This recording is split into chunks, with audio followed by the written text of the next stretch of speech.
শীতকাল মানেই হচ্ছে একদম ফ্রেশ অরেঞ্জ টাইম, আর এই সময় যদি অরেঞ্জ কেক না তৈরি করতে পারি তাহলে কিন্তু শীতকালটা একেবারেই ইনকমপ্লিট থাকবে। তো তাই আজকে তোমাদের জন্য নিয়ে হাজির হয়েছি ফ্রেশ অরেঞ্জের অরেঞ্জ কেক।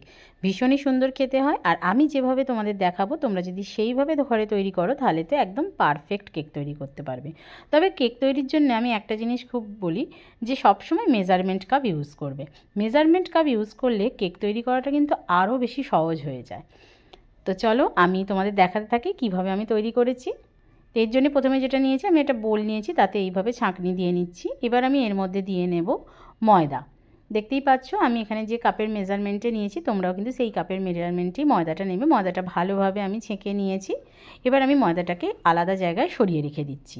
এবার আমি এর সঙ্গেই নিয়ে নেব, এই বোলেতেই নিয়ে নেব ঘরে তৈরি করা গুঁড়ো চিনি। চিনিটাকে আমি গ্রাইন্ডারে গুঁড়ো তৈরি করে নিয়েছি, এটাকেও ছেঁকে নেব। দেখো এ থেকে কিন্তু এক্সট্রা চিনি বেরিয়ে এলো। এই পরিমাণেতে আমি আবারও একটুখানি পাউডার সুগার দিয়ে দেব, যেহেতু এটা আমাকে এক্সট্রা বেরিয়ে গিয়েছিল বলে। তো দেখো এবার আমি এর মধ্যে দিয়ে নেব সাদা তেল। এই সাদা তেলের পরিমাণটাও কিন্তু দেখতেই পাচ্ছ আমি বারে বারে কাপে তোমাদের দেখিয়ে দিচ্ছি, যেভাবে পরিমাণে দেখাচ্ছি সেই পরিমাণেতেই দেবে। আর সাদা তেলের বদলে তোমরা যদি বাটার ইউজ করতে চাও তো সেটাও তোমরা করতে পারো। এবার এটা ভালোভাবে আমি বিট করে নিচ্ছি, একদম ক্রিমি ফর্মে যখন এসে যাবে, দেখতেই পাচ্ছ সেই অবধি আমি এটাকে বিট করে নিচ্ছি। এবার আমি এর মধ্যে ডিম দিয়ে নেব। তো ডিম দেওয়ার আগে আমি যেটা বলি সেটা হচ্ছে ডিমটাকে তোমরা সবসময় একটা আলাদা পাত্রে আগে ডিমটাকে ভেঙে নেবে, তারপর মেন ব্যাটারটাতে দেবে। কারণ যদি ডিম খারাপ হয় তাহলে কিন্তু মেন ব্যাটারে সরাসরি দিয়ে দিলে ব্যাটারটাও খারাপ হয়ে যাবে। তো এখানে আমি দুটো ডিম নিয়েছি, ডিম নিয়ে ভালোভাবে আবারও এটাকে বিট করে নিচ্ছি, যাতে জিনিসটা খুব সুন্দরভাবে বিট হয়ে গিয়ে জিনিসটা খুব ভালোভাবে মিশিয়ে যায়। দেখতেই পাচ্ছ একদম যেরমভাবে করে নিয়েছি, দেখতেই পাচ্ছ। এবার আমি এর মধ্যে দিয়ে নেব ফ্রেশ অরেঞ্জ জুস। এখানেতে আমি নর্মালি অরেঞ্জকে দুটো অরেঞ্জের জুস এখানেতে দিয়ে নিয়েছি, আর এখানে দিয়ে নিয়েছি ভ্যানিলা এসেন্স 1 টিস্পুন, আর এখানেতে দিয়ে নিয়েছি কিছুটা ফুড কালার। এবার আমি এর মধ্যে দিয়ে নিচ্ছি অরেঞ্জের যে উপরের খোসার যে অংশটা সেটা আমি গ্রেট করে দিয়ে নিয়েছি। এবার আমি এর মধ্যে ময়দা দিয়ে নিচ্ছি অল্প অল্প করে।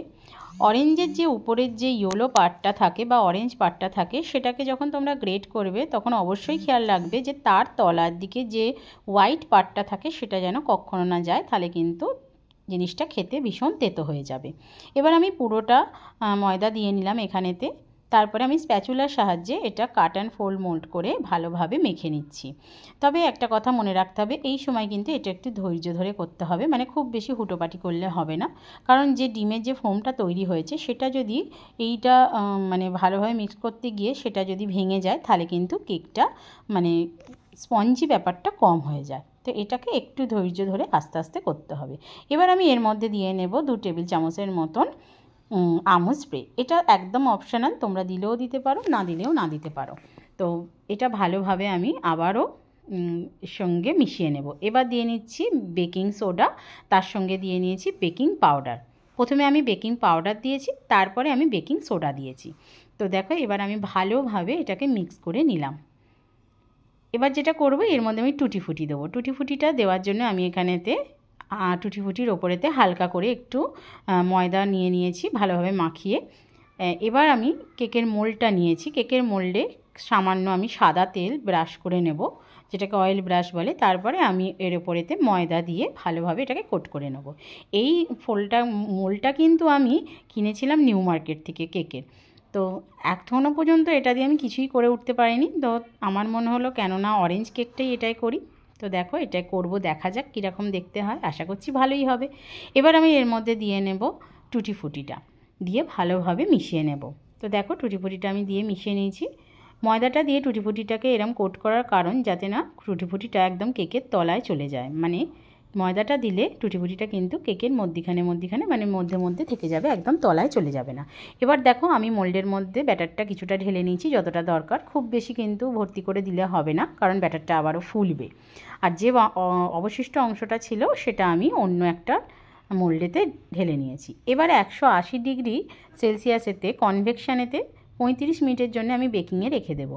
আর হ্যাঁ, তোমাদের বলতে ভুলে গেছি, আমি যখন ব্যাটারটা তৈরি করছিলাম তখন 180 ডিগ্রি সেলসিয়াসেতে 5 মিনিটের জন্য আমি মাইক্রোওভেনটাকে প্রিহিটে দিয়েছিলাম। এবার দেখো, এবার আমি এখানেতে কড়াইতে কিছুটা নুন দিয়ে নিয়েছি, দিয়ে এটা চাপা দিয়ে মোটামুটি 2-3 মিনিটের জন্য প্রিহিট করতে দেব। তারপরেতে আমি তার মধ্যে কেকের যে মোলটা আছে, যাতে আমি কেকটা তৈরি করছি, এটা বসিয়ে দিয়ে আবারও চাপা দিয়ে মোটামুটি এটা 20 থেকে 25 মিনিটের মতন এটাকে বেক হতে দেবো গ্যাসেতে। দেখো, ওভেনেতে কিন্তু বেকিংটা একদম কমপ্লিট হয়েই গেছে বলতে গেলে, একদম কমপ্লিট। আমি এবার এটাকে বের করে নেব। এবার আমি টুথপিক দিয়ে দেখে নেব যে আমার সমস্ত কেকটা ঠিকঠাকভাবে কুকড হয়েছে কিনা। একদম ভালোভাবে এটা কিন্তু বেক হয়ে গেছে। তো চলো এটাকে একটু ঠান্ডা হওয়ার জন্য রেখে দিই। এবার চলো দেখে নেওয়া যায় গ্যাসের কেকটার কি অবস্থা। বাহ, এটাও তো খুব সুন্দর তৈরি হয়েছে।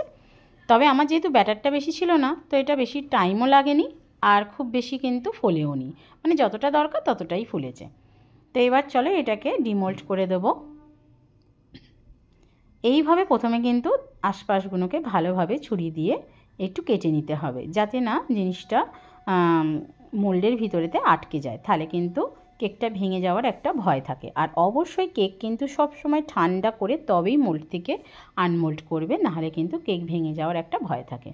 দেখো কতটা সুন্দরভাবে তৈরি হয়েছে, আর মোল্ডে একটুও কিছু লেগে নেই, একদম খুব সুন্দর তৈরি হয়েছে, ভীষণ নরম তৈরি হয়েছে। দেখে নাও, আমার এখানেতে কিন্তু অরেঞ্জ কেক একদম রেডি, দেখতে পাচ্ছ নিশ্চয়ই। তো একদম এইভাবে তোমরা অরেঞ্জ কেক ঘরে তৈরি করে নিতে পারবে। আর এই দেখো, যে কেকটা আমি দিয়েছিলাম কড়াইতে তৈরি করতে, সেটাও কিন্তু রেডি হয়ে গেছে। বাট সেটা আমি যখন কাটতে যাব বা কেটে কিছু করতে যাব, তার আগেই আমার ছেলেরা সেখান থেকে একটুখানি কেটে খেয়ে নিয়েছে। এটা যেহেতু বেশি ব্যাটারটা ছিল না, তো যতটা ফোলা ততটাই ফুলেছে, আর ভীষণ স্পঞ্জি হয়েছে, দেখতেই পাচ্ছ, ভীষণই সুন্দর হয়েছে। এই অরেঞ্জ কেকের উপরেতে তোমরা একটু বাটার গ্রিস করে দিতে পারো, বা আইসিং সুগারেতে সামান্য পরিমাণ একটু অরেঞ্জ জুস দিয়ে ভালোভাবে বিট করে নিয়ে এর ওপরেতে যদি গার্নিশিং করো, সেটাও কিন্তু খেতে খুব সুন্দর লাগবে। তো আজকের রেসিপি কিরম লাগলো অবশ্যই জানিও।